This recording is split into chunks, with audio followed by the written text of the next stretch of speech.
chasing to speak for years because she had this incredible life-challenging experience, and we're going to get her to talk about it. My journey back to the living and what I learned along the way. Priscilla has been an active member of Live Oak since 1995. 6 years ago, we all shared her journey of recovery after a liver transplant. She will be talking about her experience of nearly dying, but recovering for a second chance at life due to the most generous gift of a deceased stranger and some lessons she learned from it. So that's on Friday, April 11th. That's our next program.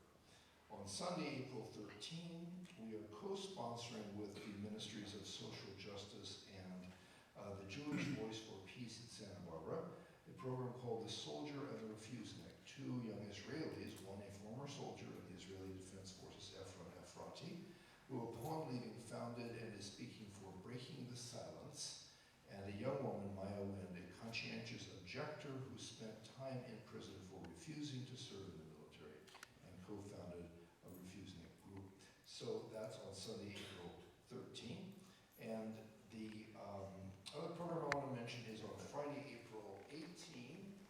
Pastor Reverend Thomas Anastasi will host a marvelous film called Jesus of Montreal. It's a Canadian movie which is an allegory, a kind of modern day passion play. That's on a Friday evening. All of these programs are 7 p.m.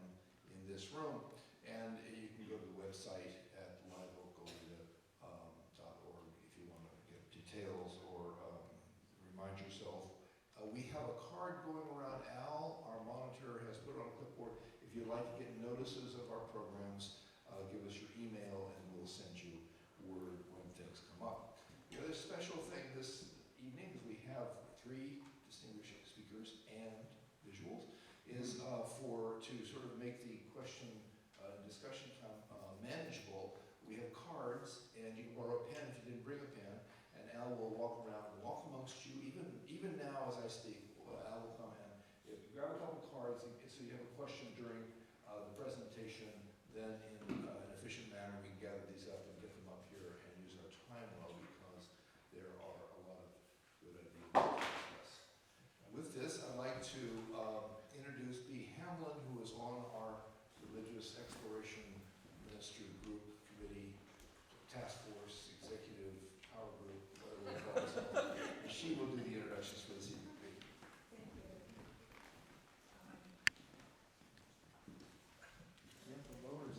Yeah.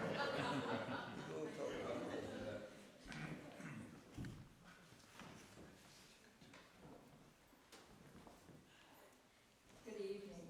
I'm so happy to be able to introduce my longtime friend, Afaf Turjoman, and her daughters, Dalia and Sarah, to you this evening.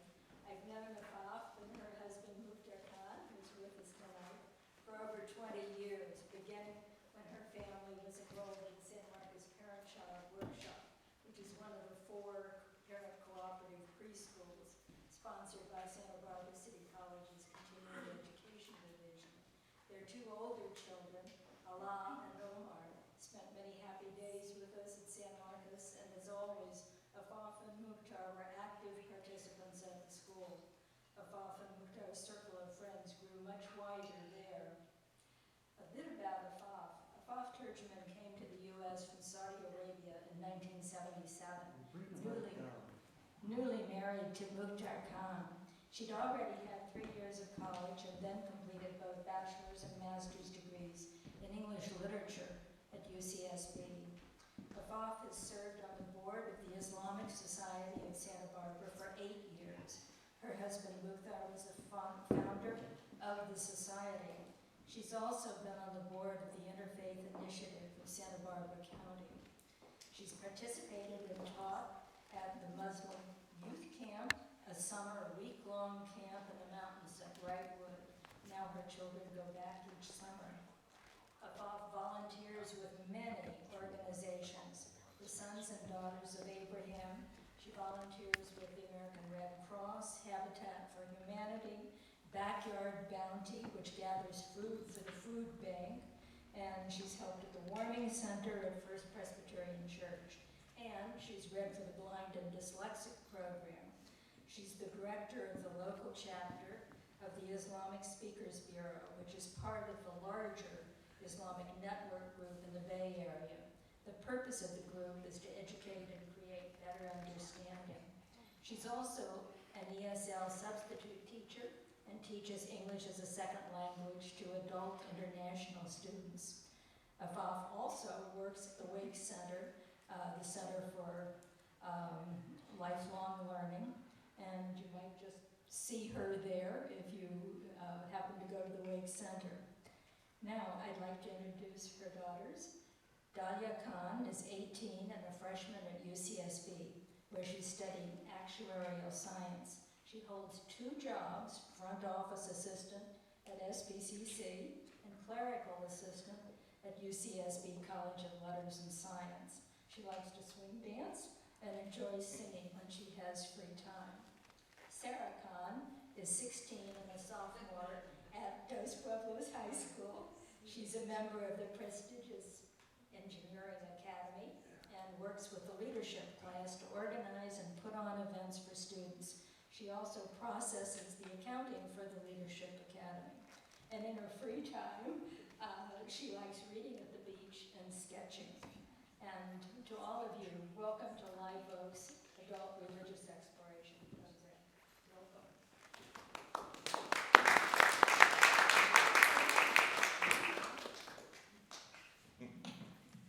Obi, thank you so much for that wonderful introduction. Good evening. I'm so honored to have been invited here with my daughters, Sarah and Dalia, to give a presentation on Islam. We're all very grateful for the wonderful, supportive friends we have here at Live Oak. And today we're going to do a presentation getting to know American Muslims and their faith, and we're going to share, so we're going to be playing musical chairs. Each one of us is going to talk a little bit about certain things. Well, to start, I'd like to greet you with the traditional universal Islamic greeting. Muslims anywhere in the world, whether they be from China or Australia or Morocco, greet each other, say hello and goodbye by saying, Assalamu alaikum. Assalamu alaikum means peace be unto you. And the response would be, wa alaikum assalam, and may peace be unto you. The word salam is the word that means peace, and it's very similar to the word shalom, which means peace. And Jewish people greet each other by saying shalom alaikum. I hope I'm not butchering it. But, and often at churches you hear people saying, may peace be with you, which means all these religions try to inspire peace when interacting with one another. This is the outline of tonight's presentation. We'll talk about what is a Muslim, Muslims around the world, Muslims in the US, and the beliefs and worship and values of Muslims. You're up.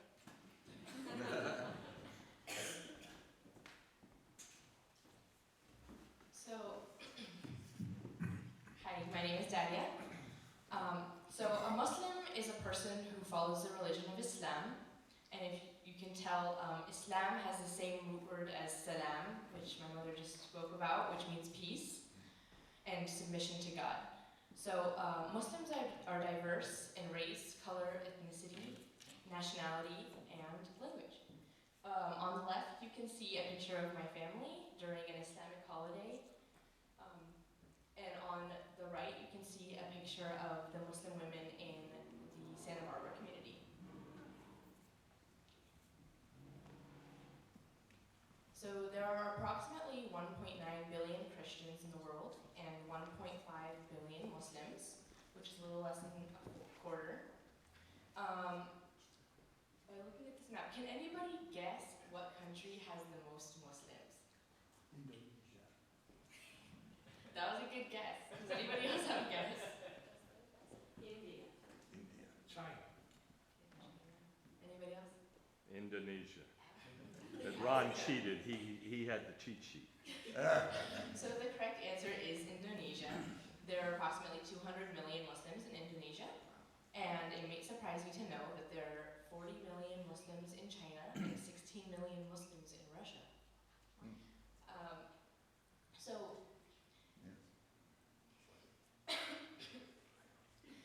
so Muslims come from all walks of life. There are Muslims who are teachers, doctors, lawyers, most importantly, your neighbors and your colleagues.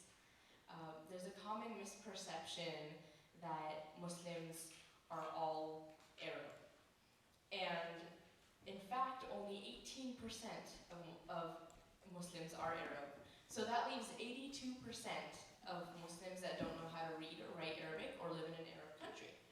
Approximately 15% of Arabs are actually Christian.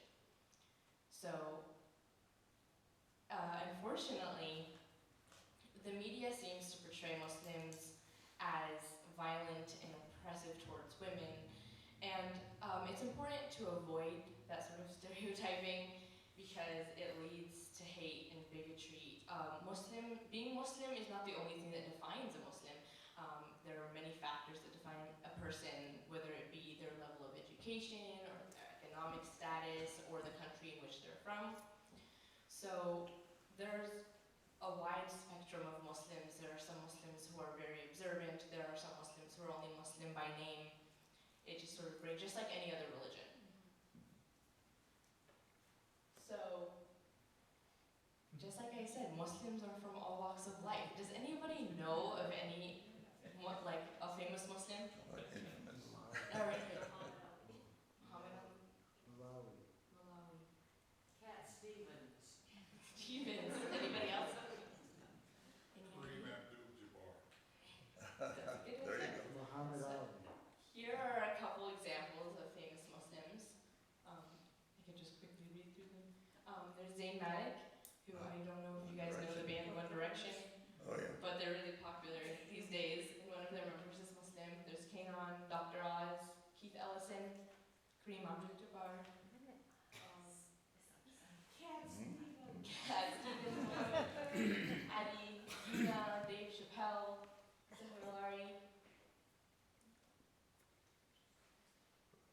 Fiasco, Leila Clay, Benazir Bhutto, Fareed Zakaria, and Dr. Ingrid Matheson are just a few examples of famous Muslims.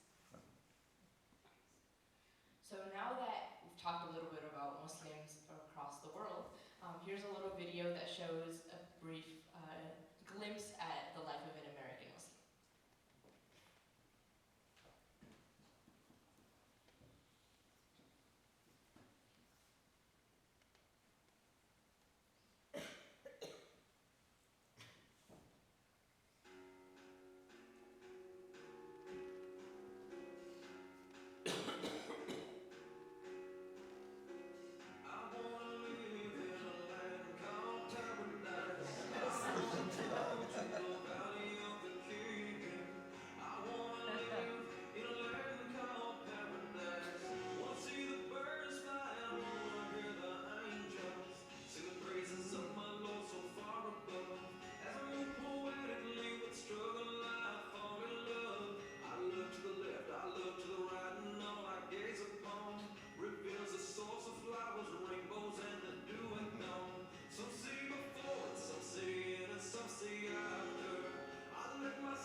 excel and achieve good behavior and excellent character.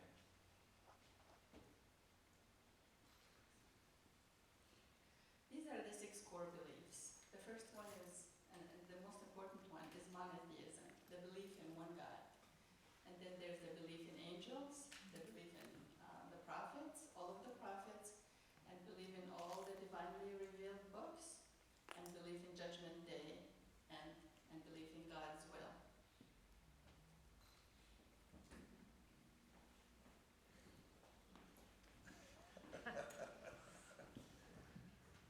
Hello, my name is Sarah. Alright, so the first most important article of faith is the belief in one God, or monotheism. God has many names in different languages. Allah, what you mostly hear Muslims refer to as God, is actually just the proper name for God in Arabic. So in any other language, such as like Spanish, you would refer to God as Dios. So it's just a matter of language that defines the name of God.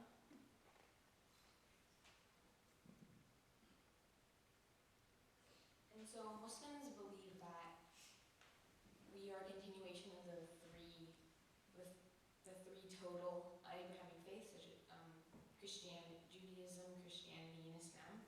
So we believe that we all believe in the same God. So even though the names are different, we believe in one total God. And so because we are Abrahamic, we can all trace our ancestry back to Abraham.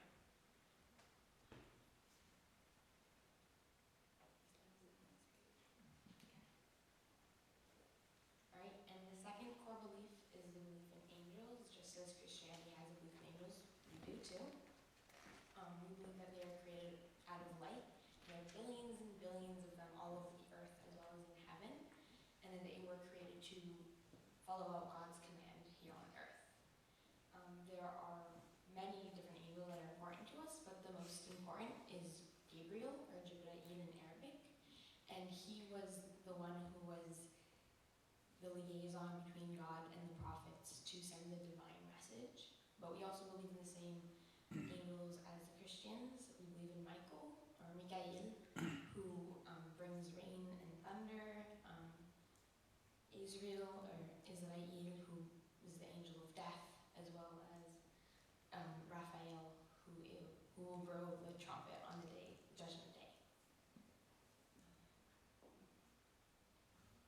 Oh, I'm sorry. So even though there are billions of angels all around the world, we believe that each person has their own 4 angels, one on each shoulder, one in front, and one behind. The angel on the right will write every single good deed you do, no matter how small, even if it is just smiling at someone. And then the left will write all the bad deeds you do. But there's a catch. Whenever you do something bad, the angel on the left will give you a buffer of 3 days. In those 3 days, if you repent and you reflect upon what you did, and you ask for forgiveness from God as well as the person you harmed, he will not write anything down. And the angel on the left, right, will write down the good that came out of you reflecting. So you can get more good just by trying to make up for the bad.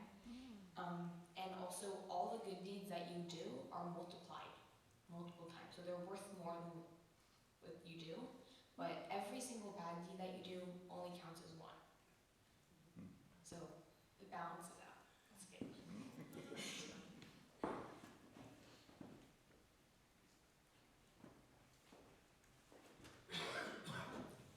So the third core belief is the belief in the prophets. Muslims view the prophets just as many other religions do. We hold them in high respect and honor. Often you'll hear when a Muslim refers to one of the prophets, they'll say peace be upon him after they say his name. Muslims believe that prophets were sent to mankind for 2 reasons. The first being to give the message of monotheism, and that there is only one God and he should be worshipped in him alone. And the second is that people should act ethically and treat others the way in which they would like to be treated, which is the golden rule. there are Muslims believe that there were hundreds of prophets, but there are 25 that were mentioned by name in the Quran. Moses is mentioned the most of any other prophet, beginning from his birth all the way to him leading the children of Israel. A few of the prophets mentioned in the Quran are here on the screen. As you may see, Jesus is up there, peace be upon him, because Muslims hold him in high respect and honor as a prophet.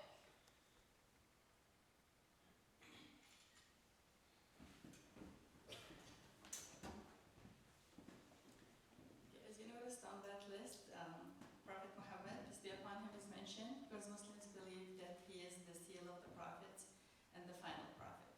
To be a Muslim, you actually have to believe in all these prophets, that they were divinely inspired by God.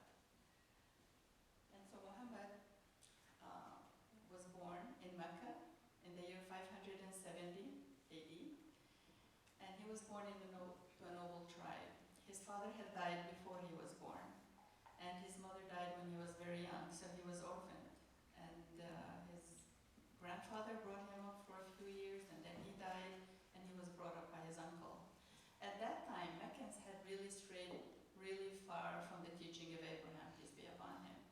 There was a lot of feuding, tribalism, mistreatment of women, and drinking, and worst of all, they practiced paganism, and they worshipped idols. Even in the Kaaba, which Prophet Abraham and his son Ishmael built, there were many, many idols, about 360 idols. And many people from around the Arabian Peninsula would do a pilgrimage to Mecca. And so that brought a lot of commerce and brought a lot of wealth into Mecca. And Prophet Muhammad, peace be upon him, he never liked any of these things that went on, and he always shunned away from them. And Mecca is a valley surrounded by mountains, and so he used to go up into the mountains and meditate for days on end. And when he was 40 years old, that's when the first revelation came. Angel Gabriel came to him and told him, Iqra, which means read. And the prophet didn't know how to read or write, so he said, Ma ana biqari, which I don't know how to read. Most Arabs at that time didn't know how to read and write. And then again, the angel told him, read. And he said, Ma ana biqari. And for the third time, he told him, read in the name of your Lord. And that was the first verse of the Quran. And that's the beginning of the Revelations. That's when it started and went on for 23 years until the Prophet Muhammad's death. Now, the message he was supposed to give his people was to worship the one God. And do you think that took that very well? They didn't. It would mean giving up their gods. It would mean giving up all the prestige Mecca had. The people came and did pilgrimage there, and the commerce they would lose. So they rejected the message, most of them, not all of them. And there was a lot of persecution of the Muslims and of Muhammad, and there was a boycott, and they even tried to kill him. So eventually Prophet Muhammad and those who believed, they migrated to Medina. People of Medina invited him to come. So he went, and this migration is very important in the Islamic, for us Muslims, because that's the beginning of the Islamic calendar. And so that's why right now is the year 1435 in the Islamic calendar. And we use the lunar calendar, just like Jews and the Chinese New Year, the Chinese calendar. Anyway, Prophet Muhammad migrated to Medina, and he was accepted, and he was made a leader, and all of Medina, the people of Medina became, not all, a lot of them became Muslim, and eventually Islam prospered there, and it eventually spread to Mecca and to the rest of the Arab Peninsula.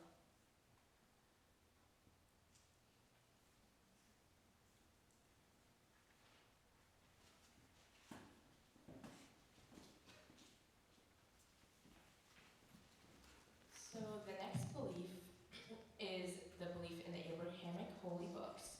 So Muslims believe that each book was revealed to add to and to confirm what was revealed before it. So the first book that was revealed were the scrolls, which were revealed to Abraham, and those are now lost. The second is the Torah, which was revealed to Moses. The third is the Psalms, which were revealed to David. The fourth is the Gospel, which was revealed to Jesus. And the fifth was the Quran, which was revealed to Muhammad, peace be upon him and peace be upon them all.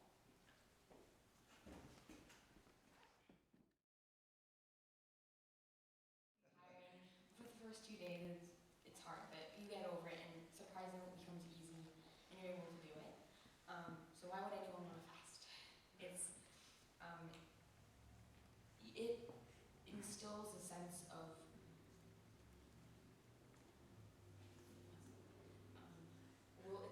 it strengthens the person's willpower, and allows you to become closer to God because you're focusing on Him throughout the whole day. Most people spend more time praying and reading the Quran during this month. It also helps teach people compassion for those who don't have anything to eat, because when we're fasting, we know when the sun sets, we're going to eat something, you're making it all day, but some people throughout the world don't have that, and they don't know when their next bite is going to come from, so we get that connection with them. And yeah.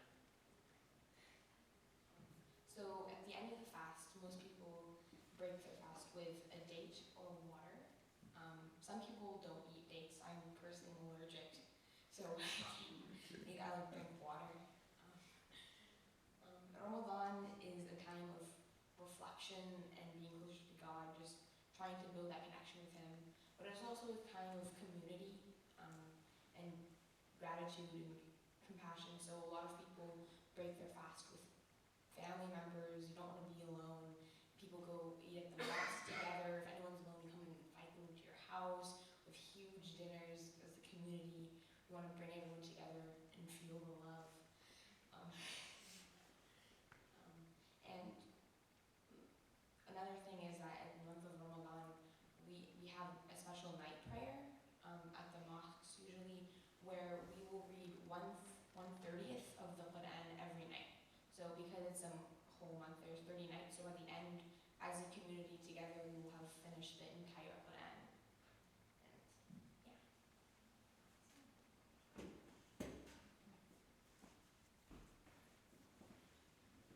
Okay, the fifth and the last pillar is the Hajj, the pilgrimage to Mecca. Have any of you ever heard of the Hajj?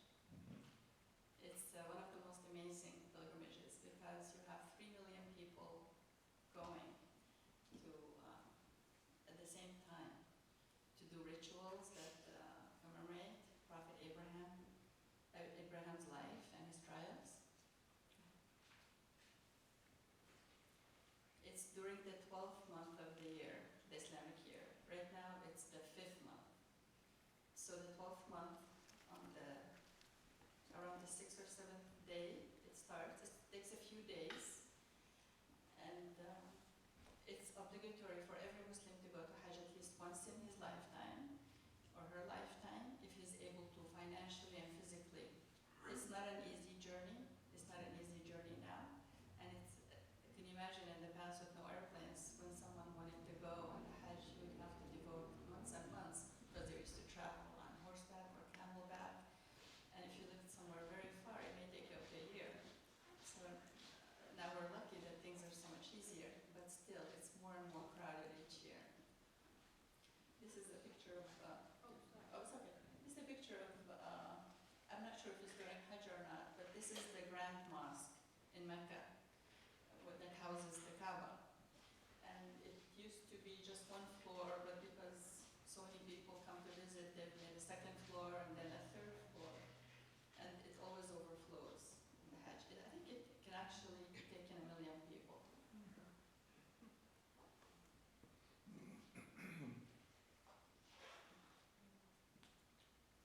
About 3 million people go every year. And the rituals of Hajj, like I said, they commemorate the life and trial of Prophet Abraham, peace be upon him. Again, Prophet Abraham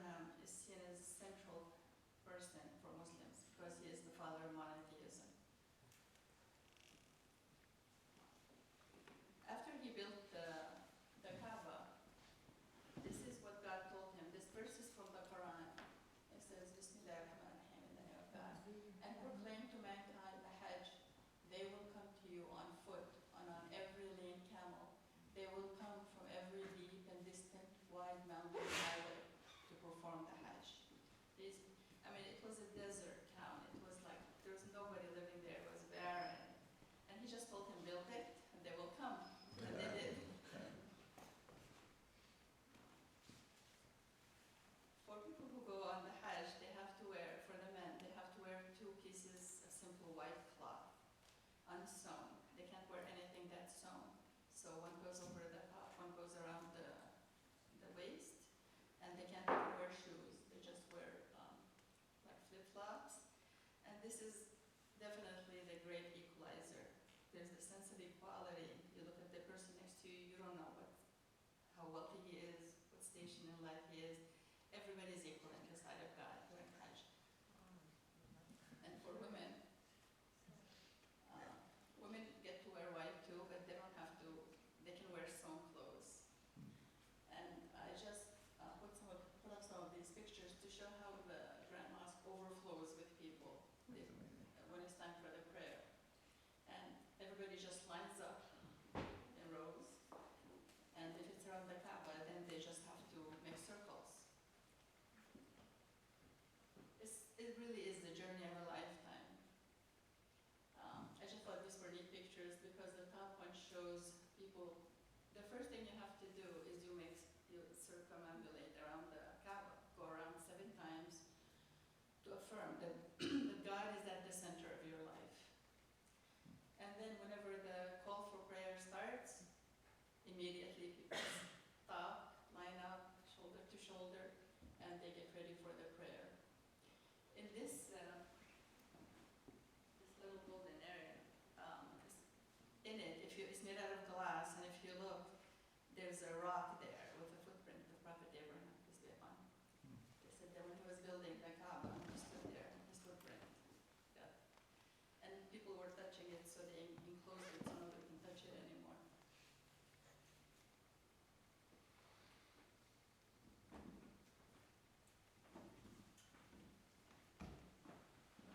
I actually just wanted to mention a story about people lining up to prayer at the mosque, because there was a reporter one day and he was watching the people circulate. This was during Hajj, there was millions of people there, and the tourist guide was like, "How long do you think the people will take to line up for prayer?" And the guy was like, 3 hours maybe, because there's millions of people there.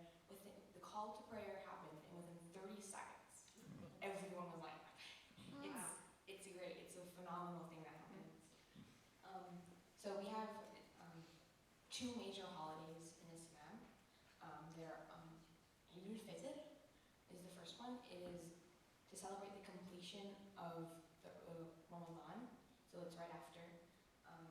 We celebrate by going to a prayer, and then in Santa Barbara we actually have breakfast together as a community, and then my family, we go home, we exchange gifts, and then we actually go to dress up our park clothes, and then we go as a community to a park and we have like a barbecue and hang out as a community.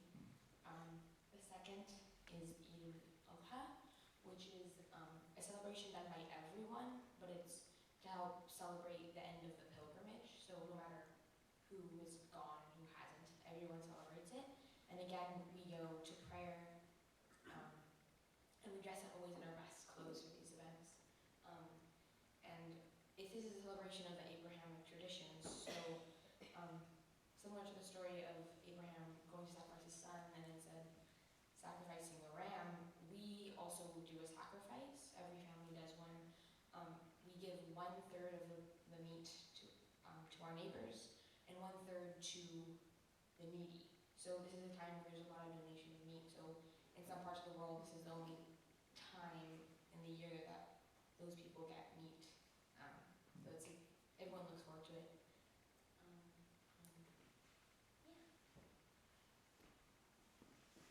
So people all over the world celebrate differently, but we all do this service.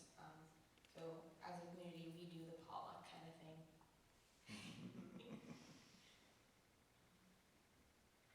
And so, in conclusion to our presentation, I would like to say Assalamu alaikum, or peace be upon you.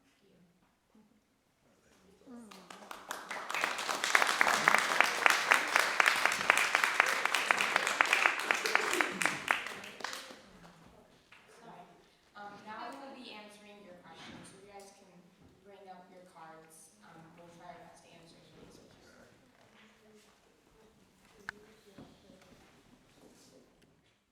Depends on, like, for instance, we talked a little bit about the Tarawih.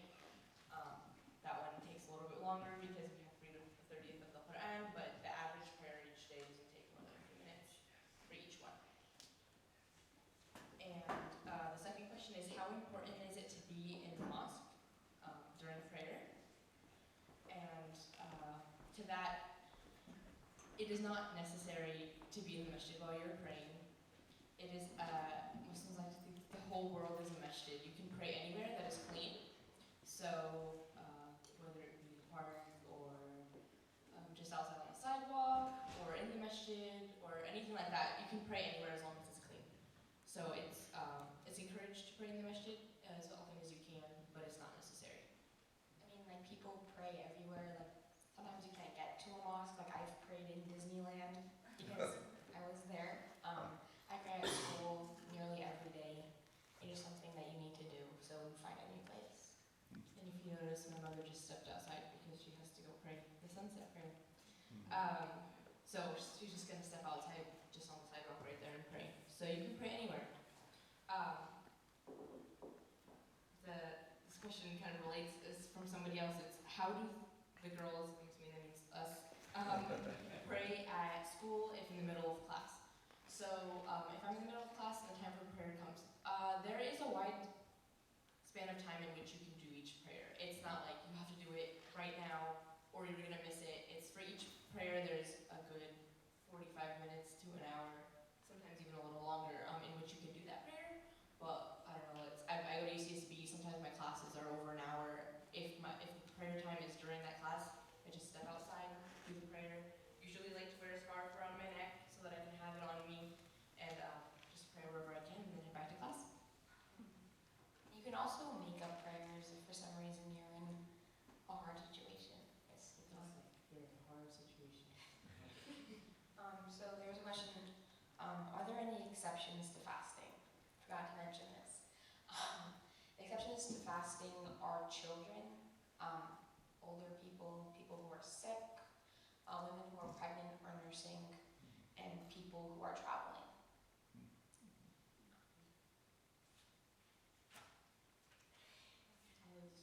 So the next question is, why no head coverings on the girls? So I was expecting this question from somebody. So wearing the hijab or the headscarf is a personal choice that someone has to make when they feel that they are spiritually ready, and it is a big commitment. Wearing the headscarf, at least for me, I don't really feel like I'm ready to do so yet, but I hope to soon. It is not the only way for somebody to show their faith. It is, a person can be have just as much faith in God and in religion and not wear the hijab. So I don't really feel like it's a symbol of how much faith you have. So I don't know if you want to speak to that at all. Dalia, why don't you say something about your older sister and how she handled all that? Because I thought that's an interesting story. My older sister, Ala, she began wearing the headscarf when she was a freshman in high school. So that was a choice that she made. She felt like she was ready at that time in her life and she wanted to do it. So freshman year, well, as far as I know, she just came home and was like, I'm going to do this. And the next day she started wearing hijab. I remember her coming home one day with a scarf on. And I said, oh, you're wearing a scarf to school today. And the next day, same thing happened. I said, oh, you decided to do it again. And she goes, Mama, I'm a hijabi now. I said, oh, you decided to wear the hijab now? And she said, yeah. I said, oh, you didn't discuss it with me. She goes, I knew if I discussed it with you, you would discourage me. And I probably would have, because it was a very difficult time, and I just didn't want her to have a hard time in school, or to have any backlash or anything. But as a result, actually, I mean, I was really pleased to see how much support she got. The friends that she grew up with were still her friends, and they knew her. And just putting a scarf on your head shouldn't, change how people perceive you, but unfortunately, people do. But I was very pleased that she had that strength in her that young.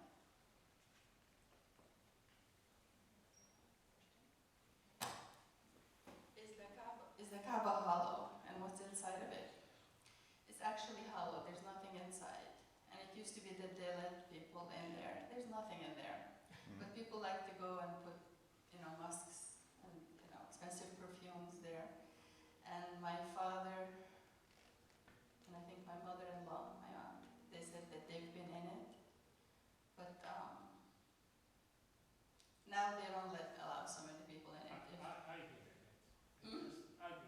You've been in it? Yeah. MashaAllah. More than once. Oh, It that's is great. just nothing. Just It's obviously a symbolic house of God, and so we worship it. I mean, we don't worship it, we just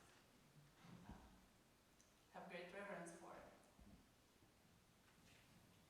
So there was a question during Hajj, does the pilgrim get to touch the Kaaba? Yes.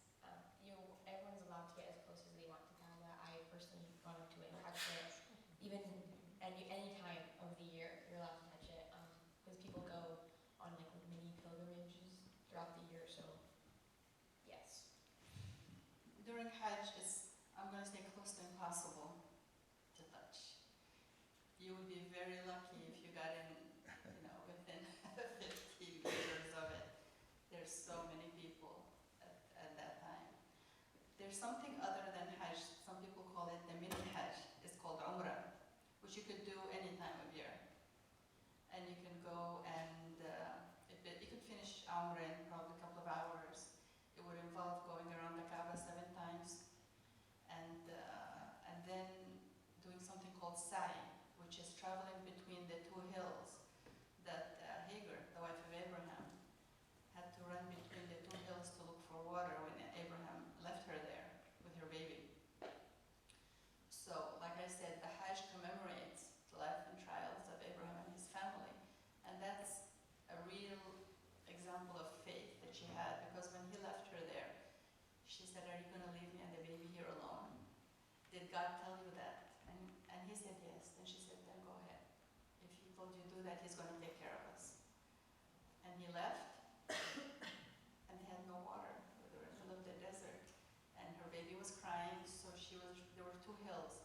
And she would go up on one hill and look around to see if she can see someone or a caravan. She wouldn't see anyone, and then she'd run back to the other hill. And so she did that 7 times. And we believe Angel Gabriel came at that moment and swiped the ground with his wing, and the water sprouted.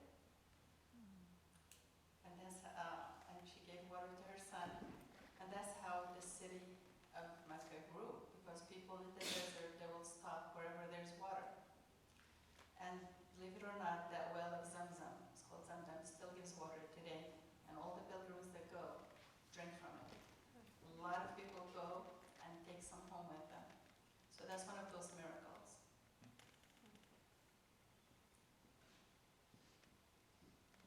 It says here, at what age are you expected to fast for Ramadan?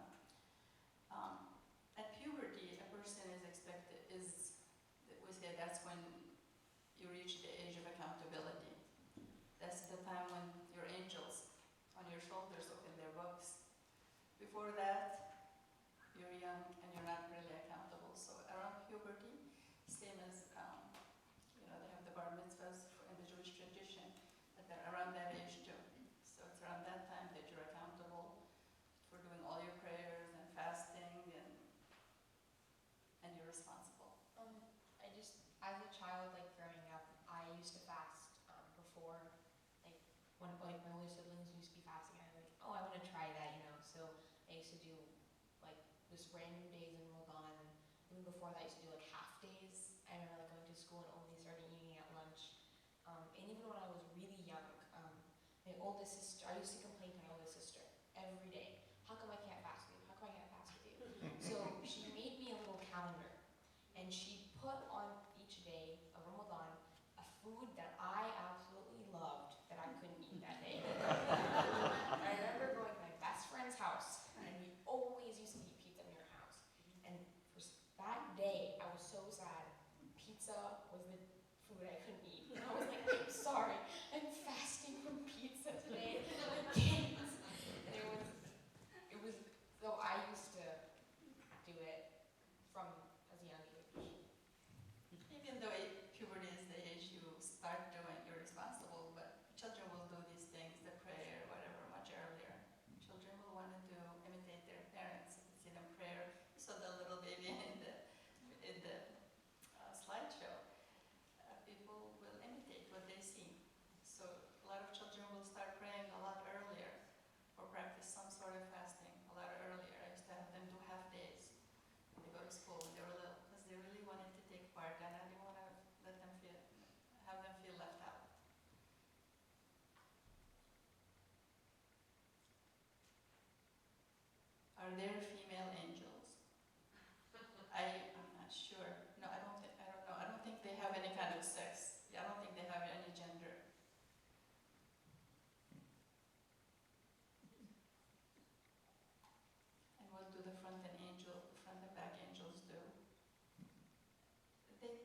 there to protect you.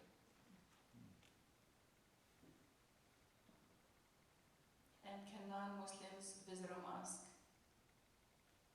I would say yes. Here in Santa Barbara, we always encourage people, and we always have people coming to visit. And,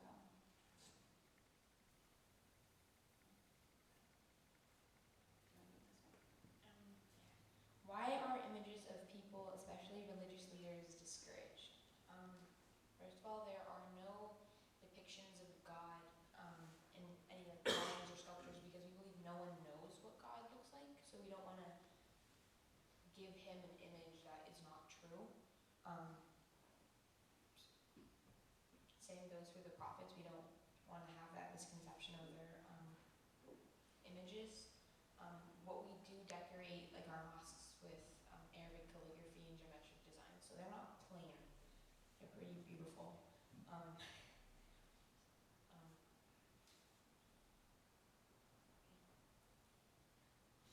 yeah, we don't, if you go into any mosque, you won't see any kind of artistic rendition of God or any of the prophets. You won't see any drawings of people or animals. Not to cause any distraction for the person praying and to just concentrate on worshiping God. And we don't know what he looks like.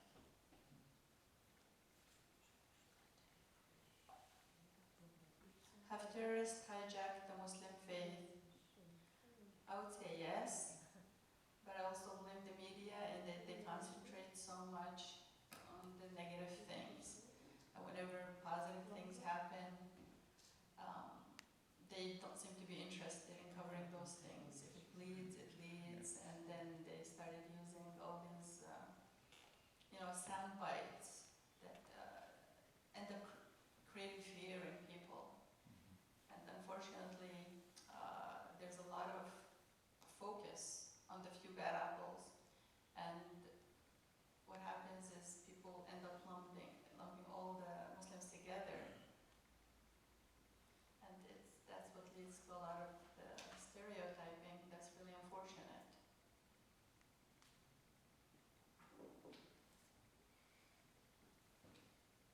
If a person wanted to convert to Islam, is there a structured process to do so? Like we talked about in the slideshow, for a person, if they have faith that there's no God but one God, Muhammad isn't the messenger of God, that's enough. That's enough to enter into the fold of Islam. But we encourage people who want to convert to do it openly, to come to a mosque where it can be witnessed by a lot of people, and to do it publicly. And that's for, it's not necessary, but it's done for a functional reason, like in case the person dies, people around him should know he should get an Islamic burial, inheritance, all that. So basically it's all in the heart, and that would be enough.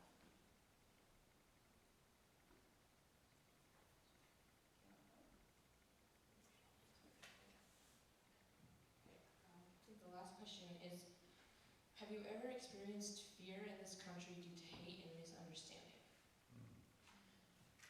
I feel like every person has their own experience with this, obviously, so I'll just give a brief intro. In a sense, if you have, I'm so sorry, at the end. So, living in Santa Barbara, people here I feel like are very open-minded, very accepting. There are a lot of different cultures that exist within the city, different religions. So living here, I've been okay. I mean, I haven't really experienced that much fear. I will say that as much as it pains me to say so, sometimes when I go visit places or I'm out in public and I feel like I need to pray, I do have that feeling sometimes that I'm slightly fearful of what will happen if I start praying in the middle of the sidewalk. One time I had to pray, I was about to miss the prayer, I prayed on the sidewalk of downtown LA. That was, there's also that you're praying, God will protect you. So, but I have experienced that slight fear, especially when I was younger. I wasn't as confident in myself or in my faith. So I did experience that. I think living in Santa Barbara, we are very lucky. People that live here are very open-minded.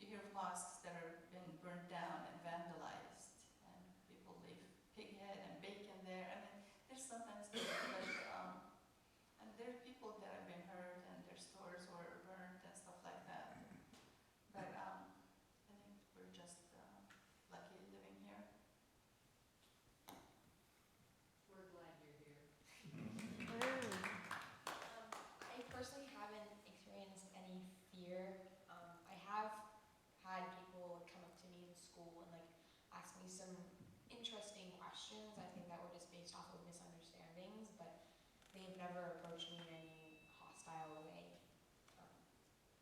They've been open-minded and accepted my answers as most I can ask for.